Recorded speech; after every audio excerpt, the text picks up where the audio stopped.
Little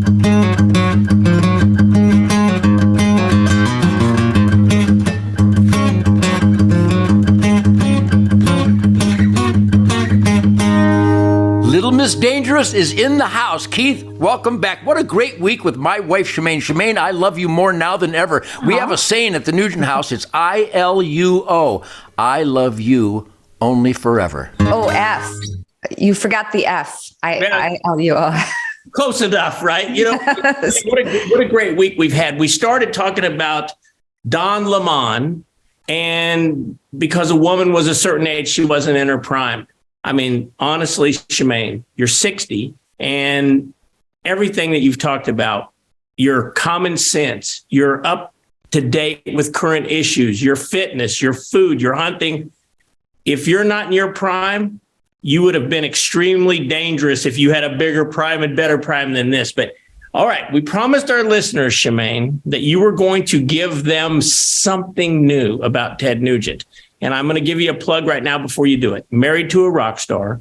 I was fortunate enough to get a advanced copy of Married to a Rock Star. I read it cover to cover. And then we had a conversation, and I told you how impactful that was to me. And I'm sure most people that read it, men and women both, took something different from that. But I thought it was an incredible book.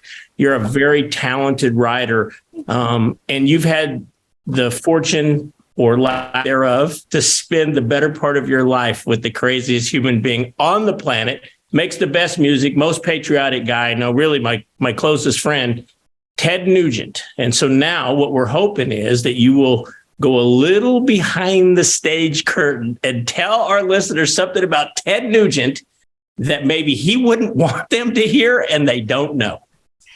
Well, thank you, Keith and Ted, for having me on the Nightly Nuge. I appreciate it. There's so many stories. And yes, I wrote a book called Married to a Rock Star that, talks about relationships. Relationships aren't easy. And we've gone on the roller coaster ride.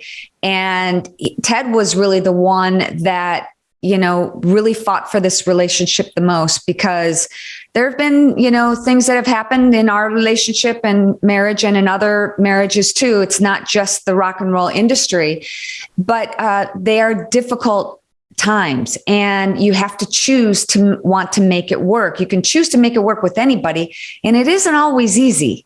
There are challenging times in a lot of relationships, but one of the stories I think that I would love to share with people is something that people probably don't know about me, that when I first met Ted, I was working as a traffic reporter in a rock and roll radio station. Although I knew nothing about rock and roll, I could not have named one song of Ted's if my life depended on it. But we got to work together and talk together. When you're in radio, he came in and filled in for the morning crew for an entire week. And when you're on radio back then in the 80s, you talk. And we worked together for 4 hours, and I got to learn a lot about him, that he didn't drink and he didn't smoke, and he was funny, and he really cared about his kids.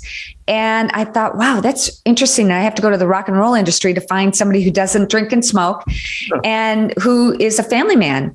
And the funny thing is that, Ted never told me that I had to hunt, never, told me that I had to like rock and roll music. There are still times today when I listen to his music and I'm like, you wrote that? I am not aware of his whole catalog, even though we've been married 34 years. It's just so extensive. And it's interesting, though, that I have, being brought into this hunting and rock and roll lifestyle, I have wanted to learn more about it because I see how healthy Ted is at 74 years of age. He looks better than most 45-year-olds. I'm being generous. I mean, there's maybe 50-year-olds, but he has more energy and more health than a lot of people. And it's because of his hunting lifestyle. Like, I look at him, he's had 2 knee replacements, Keith, 2 knee replacements. And last year when he was playing his concerts, he's lunging and dancing. And I'm like, I'm thinking in the back of my mind, oh no, I'm going to have to go pick him up on stage. He's going down. And the energy he has is absolutely incredible. So there's so many stories I could tell, but I'm proud of you, Ted, for being so healthy. And you're really the most amazing guitar player I've ever heard of, and so many people I've ever heard of. I can't believe that you're not in the Rock and Roll Hall of Fame, but we all know that's political. What a joke. We all know that's political. Yeah. But it's such an interesting life, and we haven't had a dull life. We've been all over the world hunting in Africa. And can I tell one more story? Yeah, please. Okay. Right after we first got married, we went to Africa, and I was videotaping Ted back when we had those big video cameras. And I knew enough about hunting to know that I had to stay videotaping him until the sunset. Like that was the bewitching hour that everybody talked about. So I'm on the ground by a tree, and on the other side of this, what they call a water hole, which is a pond, Ted's up in the tree, and he's up there with his bow and arrow. And so the sun starts coming down. It's beautiful. And all of a sudden he gets out of the tree and he starts walking towards me, and it's not even close to sunset yet. And I said, why did you get out of the tree? And he said, there was a lion stalking you.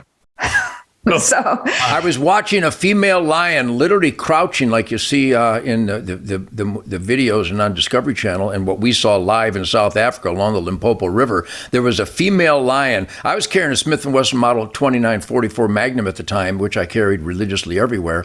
So even though I was about 80 yards from Shemane, I was prepared to neutralize the lioness threat, but it was literally moving in on her. Wow. And I got down to make sure that the lion didn't get my sweetheart. So that was quite a moment. And then on the way back, as we walked back to the lodge with Dr. Rocco Gioia, a leopard pounced right out of a tree right in front of us, just yards in front of us. So we've had some pretty exciting moments in the great outdoors. And then there was the time on the North Ridge up in Lake County, Michigan, and then a picnic where Shemane and I went for a walk on the picnic knob. And let's put it this way, we had a nice picnic. Yes. I've been in the picnic knob. In fact, I almost lost my life to a face mask there. But in Shemane, I just need to comment the one thing you said earlier. So when Ted's on the stage and he's gyrating and lunging and you're worrying he's going to go down, I went to several shows on this last tour. I assure you, all the other women in the stage are thinking something completely different that Ted's going down. I know. And that's what happens when you've been married for 34 years. But I will end this with, honey, I love you. And I am so glad that you're in my camp. They're protecting me from lions and tigers and bears. Oh my. And this incredible, crazy world that we live in, there's so much going on, but we all have to, Ted has taught me about the hunting lifestyle. And I'm so proud to be a hunter, to call myself a hunter, and to be able to, back in the 70s, as we used to say, bring home the bacon and fry it up in the pan. And so, by the way, as you can tell, I'm out of town. I'm in Las Vegas. Mrs. Mark and I are enjoying a little weekend away. And last night, Ted, we saw Barry Manilow. I know that's not your kind of music, but Barry Manilow, 79 years old, put on the most incredible show. Awesome. He sang. Much like you, he can't get to every song that he's done because, he's done so many that people would recognize that are hits. But you ever do anything with Barry Manilow? Keith, I've never done anything with Barry Manilow. A big salute to Barry Manilow, and a big salute to you and Jeannie and everybody that supports Barry Manilow, because he's got a musical gift. He's got an incredible voice. He is the consummate entertainer in that genre. Again, I'm not a fan of that kind of loungy, whatever kind of music that is. I like a little more intensity. I need a little bit of James Brown, the Motown Funk Brothers, and Chuck Berry in my music. But God bless him, 79 years old. And see, that's what keeps me going. Mick Jagger's out there at 80. Paul McCartney's out there at 80. I think Bruce Springsteen's on a new tour, and he's my age. Sammy Hagar's a year older than I am, and he's out there kicking ass every night. So people, focus on those musicians and those musical forces that bring you great joy, because music is the universal communication. Even Barry Manilow. I love you, Barry. Sing one for Uncle Ted. Shemane, you know Barry Manilow, okay, don't you? Well, Actually, how about this? Let me run this by you. Keith is taking his wife to Vegas and have a little, get together. And I would like to see Barry Manilow. Honey, would you take me to see Barry Manilow? Yes. Awesome. Well, tomorrow on the weekend edition of the Night in the News, let's talk a little bit more about hunting. Let's talk about your guys' Spirit of the Wild show that's now on Pursuit. And I just was privileged to see the ratings from the first quarter, and you're crushing it on Pursuit. In fact, Ted, I don't know if they've told you this yet, your numbers are bigger on Pursuit Channel than they were when you left Outdoor Channel. So you're crushing it. Congratulations to both of you with Spirit of the Wild. And let's talk about that tomorrow on the weekend edition of the Nightly News. Yeah, and a big thank you to everybody for supporting the Spirit of the Wild on Pursuit Network. Truth, logic, and common sense, and lots of fun is good for you in this crazy world. Thank you, Keith.